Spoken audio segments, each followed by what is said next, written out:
अल्हम्दुलिल्लाहि रब्बिल आलमीन वल आक़िबतु लिल मुत्तक़ीन वस्सलातु वस्सलामु अला सय्यिदिल अंबिया वल मुरसलीन अम्मा बअदु फ़अऊज़ु बिल्लाहि मिनश शैतानिर रजीम बिस्मिल्लाहिर रहमानिर रहीम इन्नल्लज़ीना यख़शौना रब्बहुम बिल ग़ैबि लहुम मग़फ़िरतुन व अज्रुन कबीर वअस्सिर्रू क़ौलकुम अव इजहरू बिही इन्नहु अलीमुम बिज़ातिस सुदूर अला यअलमु मन ख़लक़ व हुवल लतीफ़ुल ख़बीर हुवल्लज़ी जअल लकुमुल अर्ज़ ज़लूलन फ़म्शू फ़ी मनाकिबिहा व कुलू मिन रिज़्क़िही व इलैहिन नुशूर। अल्लाहुम्मा सल्लि अला मुहम्मदिन व अला आलि मुहम्मद कमा सल्लैता अला इब्राहीम व अला आलि इब्राहीम इन्नका हमीदुम मजीद।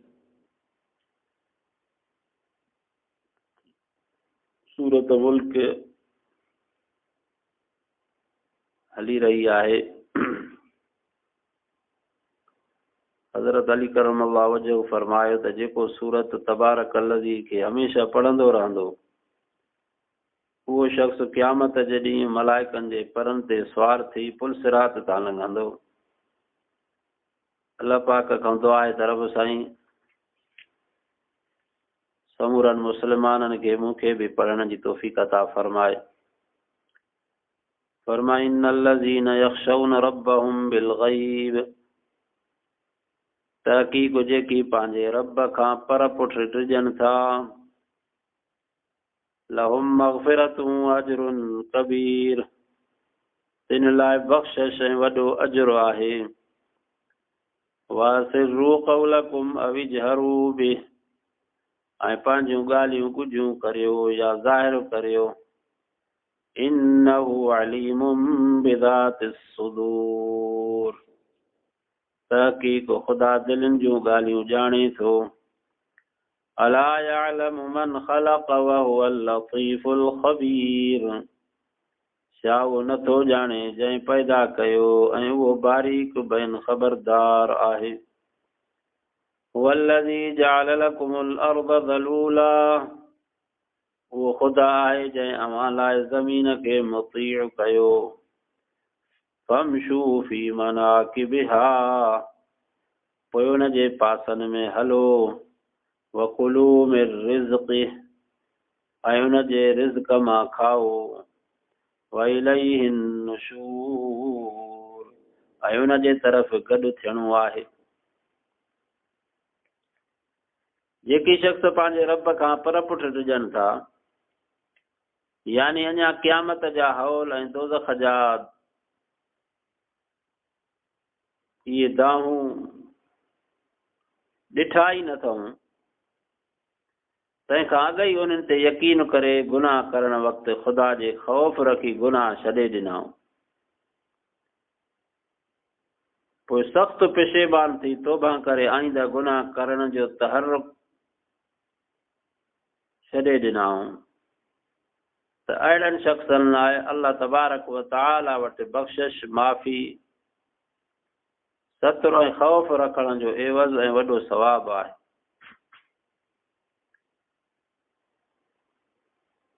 तफ़सीर इब्न कसीर रहमतुल्लाह अलैह लिखियो आहे त मथीं बिशारत उन्हनि लाइ आहे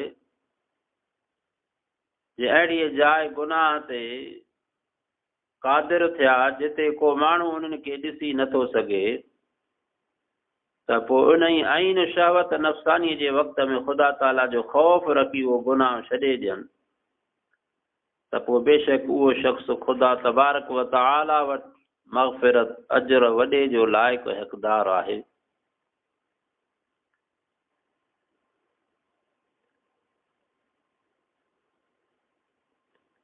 कोई माण्हू ॾिसण वारो कोन्हे, माण्हू हाणे गुनाह जे मथां क़ादिर आहे त इहो करे, झल पल वारो बि कोई कोन्हे, पर हिनखे अलाह जो ख़ौफ़ अची वियो। उनखे छॾे ॾिन।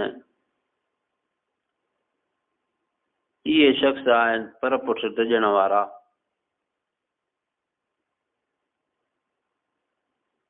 बेनिमाज़ीअ जी सज़ा ॿुधी करे बेनिमाज़ी निमाज़ी बणिजी पियो त क़बर जे अंदरि उनजे मथां जेको नाग मुसलत थिए थो बेनिमाज़ीअ जे मथां, जॾहिं उनखे निमाज़ न पढ़ण जे करे जेको डंगो हणे थो, उहो दॿिजी वञे थो, उहो उनखे मारींदो रहे थो, उहो ॻाल्हाए थो उन सां त मुंहिंजे रब मूंखे तुंहिंजे मथां मुक़ररु कयो आहे जो निमाज़ न पढ़ण जे करे मां तोखे मारींदो रहंदुसि। हाणे मुस्लमान मर्द या औरत खे अलाह जो ख़ौफ़ दिलि जे अंदरि वेठो, इन मरण खां क़बर खां दाख़िल थियण खां अॻु में तौबा ताइब थियो, निमाज़ शुरू कयईं। इन्हनि शख़्सनि जे लाइ बख़्शिश वॾो अजुर आहे। को माण्हू ज़िना ते क़ादिर थियो, को ॾिसण वारो कोन्हे, अलाह जो ख़ौफ़ अची वियो, गुनाह खे छॾियईं, इन जे लाइ बख़्शिश वॾो अजुर आहे। जेके गार जे अंदरि 3 शख़्स फाथा हा, हर हिकु पंहिंजो अमल यादि करे रब खे ॿाॾायो। उन्हनि में हिकिड़ो उहो माण्हू हुयो जेको गुनाह ज़िना वारे ते सफ़ा को झल पल वारो कोन हो, पर हुनखे औरत ख़ुदा जो ख़ौफ़ जे यादि ॾियारायो, उनजे दिलि में रब जो ख़ौफ़ वेठो, गुनाह खां बाज़ अची वियो। अल्लाह पाक पोइ उनजे मथां इहा मुसीबत टारी जो गार जे अंदरि छिप खे पासे कयो।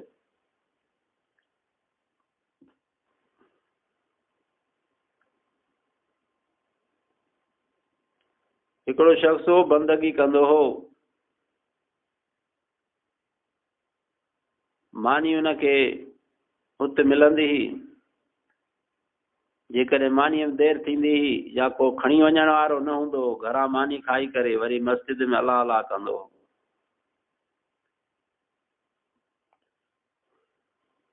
ही वञे पियो, का औरत हुनजे साम्हूं बीठी,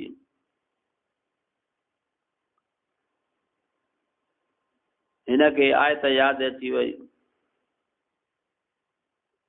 अलाह जो ख़ौफ़ अची वियो। जीअं हिनजी नज़र धारी औरत ते पई, हिन खां दाह निकिरी वई, दाह सां हिन जो रूह परवाज़ थी वियो। हज़रत उमर साईं रज़ी अल्लाह ताला अन्हु जे दौर मुबारक में हज़रत उमर साईं रज़ी अल्लाह ताला अन्हु खे इतलाउ ॾिनो वियो त अहिड़े क़िस्म जो हिकिड़ो नौजवान आवाज़ निकितो, आवाज़ सां गॾु हिन जो दम परवाज़ थी वियो। हज़रत उमर साईं रज़ी अल्लाह ताला अन्हु उनजी क़बर ते आया। इहो अहवाल ॿुधी करे क़ुरान पाक जी आयत पढ़ण फरमायाऊं, वलिमन ख़ाफ़ मक़ाम रब्बिही जन्नतान फबिअय्यि आलाइ रब्बिकुमा तुकज़्ज़िबान। जेको बि शख़्स ख़ौफ़ खे रिझी वियो रब जे मुलाक़ात वारे ॾींहं बीहण खां, उहो मंज़र हुनखे यादि अची वियो, गुनाह खे छॾियईं, अल्लाह तबारक व तआला उनखे जन्नत में 2 बाग़ अता करणु फरमाईंदो। क़बर मां आवाज़ अचे थो, ए उमर, अल्लाह साईं उहो मूंखे 2 ई बाग़ ॾेई छॾिया।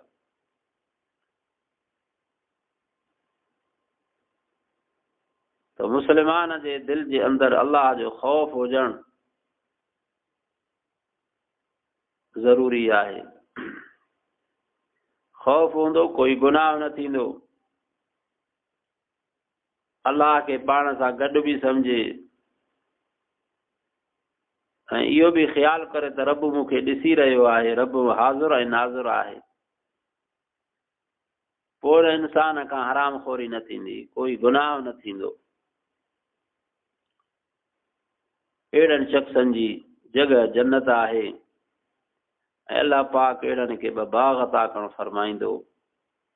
दुआ आहे त रब साईं तव्हां असां समूरनि खे, समूरनि मुस्लमाननि खे रब साईं पंहिंजो ख़ौफ़ नसीब करणु फरमाए। वासिरू क़ौलकुम अव इजहरू बिह,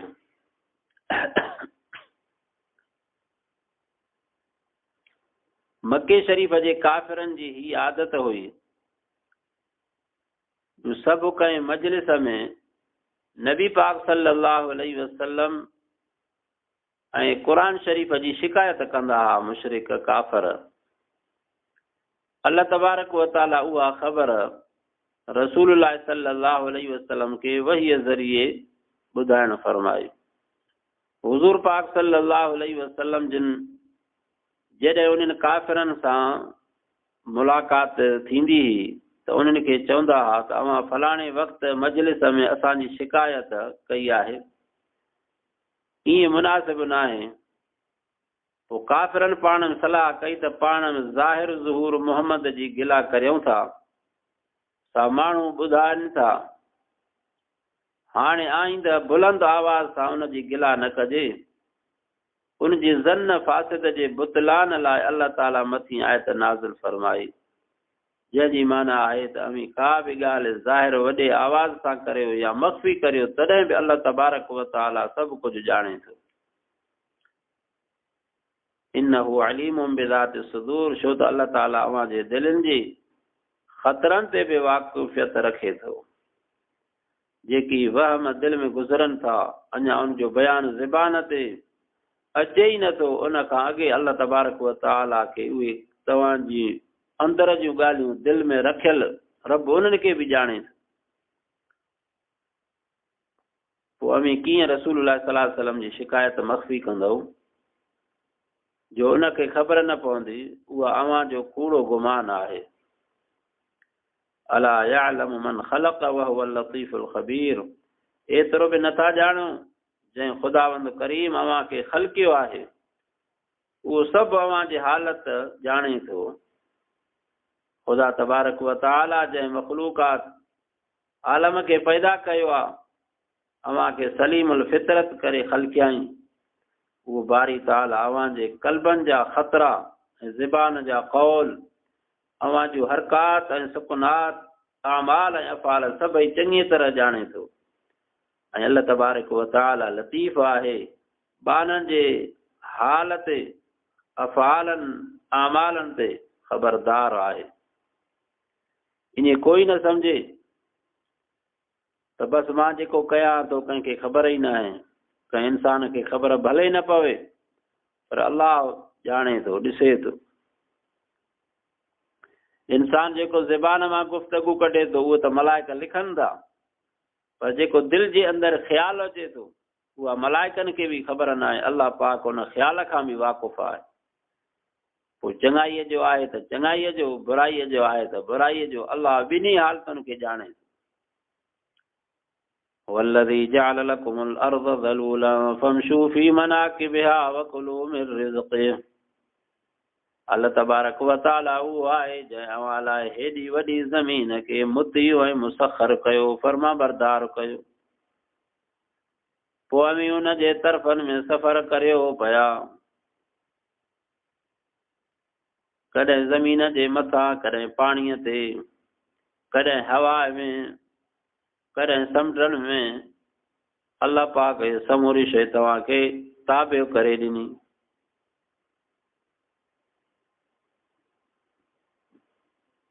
अल्लाह तबारक व तआला जे हुक्म मूजिब अवां जी मुती हुई आहे, फर्मा बरदार आहे। ज़मीन बि, पाणी बि, हवा बि, ऐं ज़मीन ते परे परे जा मुल्क ॾिसो ऐं फ़ाइदा वठो।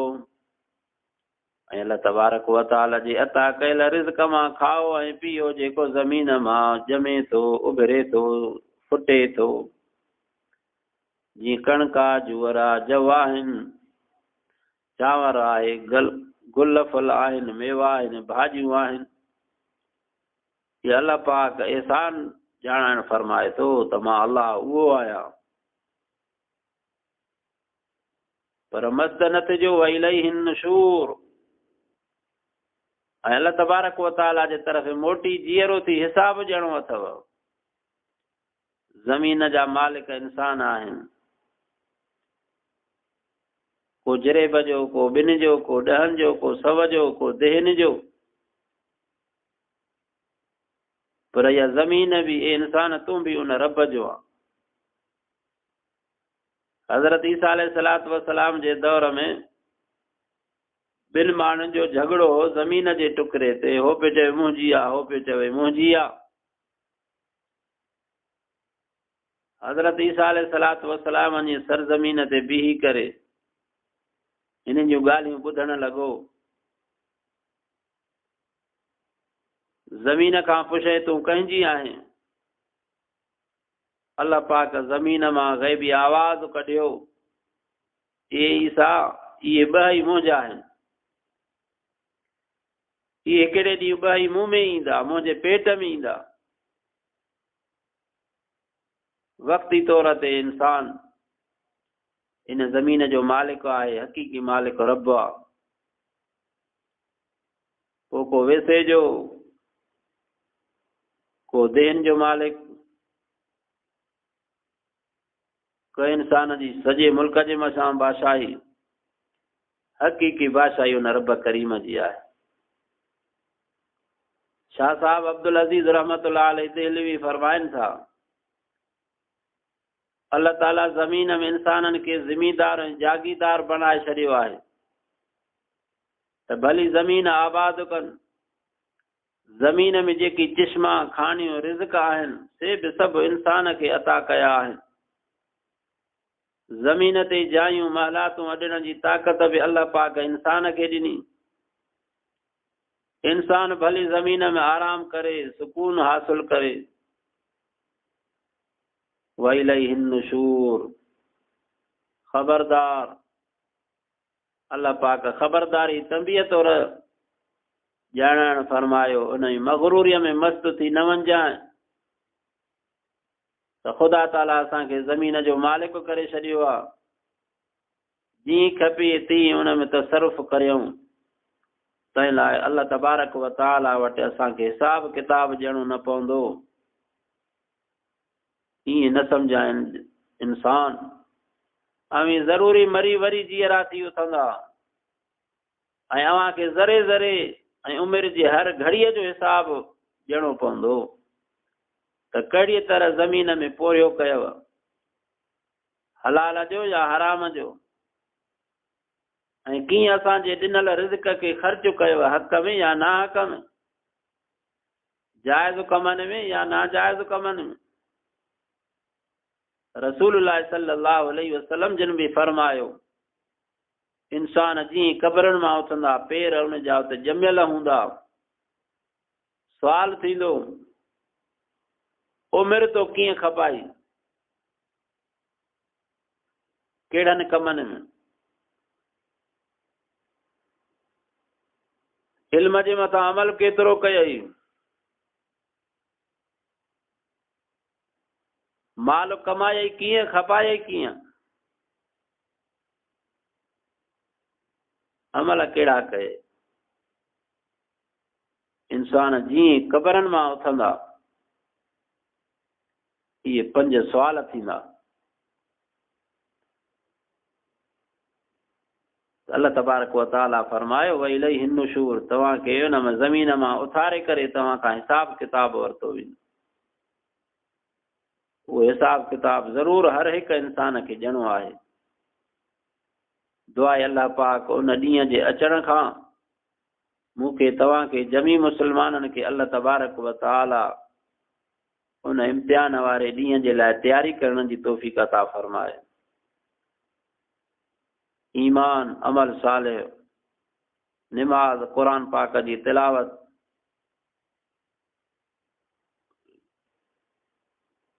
रोज़ा, ज़कातूं, भलाईअ जा कम इंसान खे करणा आहिनि, तॾहिं इहो इंसान पास थींदो। पाड़े वारनि जा हक़, वॾनि जा हक़, अबे अमा जा हक़, औलाद जा हक़, इंसानी हुकूक जी घणी ख्यालदारी रखणी आहे। अल्लाह पाक जा जेके हक़ आहिनि, रब जी मर्ज़ी आहे माफ़ करे हिसाब वठे, उन खां कोई पुछण वारो कोन्हे।